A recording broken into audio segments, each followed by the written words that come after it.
Hello everyone.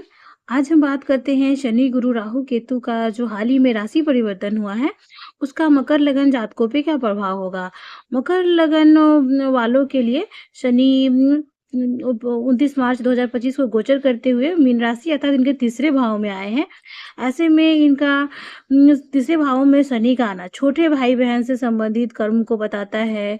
इनके पड़ोस में आस-पड़ोस में जहाँ रहते हैं वहाँ कोई विशेष घटना घट सकती है, ऐसा कुछ बताता है। आप अभी छोटे भाई-बहन के जीवन में कुछ विशेष बदलाव महसूस करेंगे, जैसे उनका ना नौकरी लगना, विवाह होना इत्यादि कुछ, या फिर आपके पड़ोस में भी कुछ विशेष होने वाला है। शनि का तीसरे भाव में आना और उसकी तीसरी दृष्टि पंचम भाव पे जाना, आप अगर अभी कोई नया प्रेम प्रसंग में पड़ सकते हैं या फिर लंबे समय से कोई प्रेम प्रसंग में है, तो उससे आपको छुटकारा मिल सकता है या फिर कहिए ब्रेकअप हो सकता है, ऐसा कुछ। क्योंकि शनि की दृष्टि तो दुःख ही देती है, तो ऐसे में कह सकते हैं कि आपका पेनफुल ब्रेकअप संभव है अभी के समय में। शनि की सप्तम दृष्टि आपके नवम भाव पे है। ऐसे में पिता को कोई कष्ट हो सकता है या फिर पिता को रिटायरमेंट वगैरह, पिता को कोई रोग से निमित्त या फिर पिता को कोई रोग लग सकता है। यह आपके चार्ट प्रॉमिस और दशा पे निर्भर करता है। शनि की दसम दृष्टि आपके द्वादश भाव पे पड़ रही है। अभी आपका द्वादश भाव बहुत एक्टिव है क्योंकि 3 ग्रह की दृष्टि है।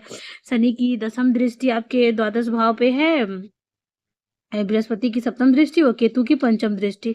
ऐसे मैंने 3 डॉट भी बनाए हैं, 3 ग्रह की दृष्टि है, जहाँ 2 डॉट है वहाँ 2 ग्रह की दृष्टि है। ऐसे में भी आपका नींद डिस्टर्ब हो सकता है। आप अच्छी नींद लें, अपना अच्छा रूटीन सेटअप करें, यह ज़रूरी है आपके लिए। अब बाकी शनि अभी आपको खराब फल तो नहीं देने जा रहे हैं, अच्छा है आपके लिए। बृहस्पति आपके छठे भाव में गोचर करते हुए आए हैं।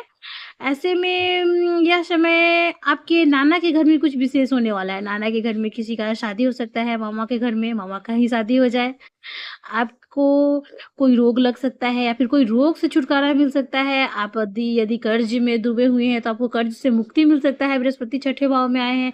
आप अधिक कर्ज लेने का ना सोचें क्योंकि छठा भाव में बृहस्पति आके ये भी करवा सकता है। बृहस्पति की दृष्टि आपके दसम भाव में है। यह आपके नौकरी बदलने का समय है, नई नौकरी लगने का समय है।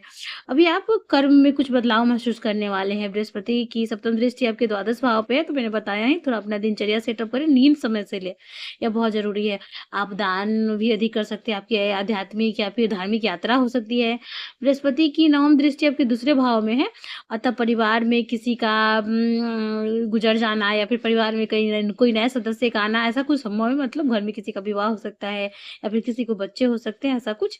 राहु की दृष्टि दूसरे भाव में है और केतु के अष्टम भाव में। ऐसे में परिवार में कुछ विशेष होने का दिख रहा है। केतु का अष्टम भाव में होना आपको चोट चपेट से, रोड एक्सीडेंट आदि से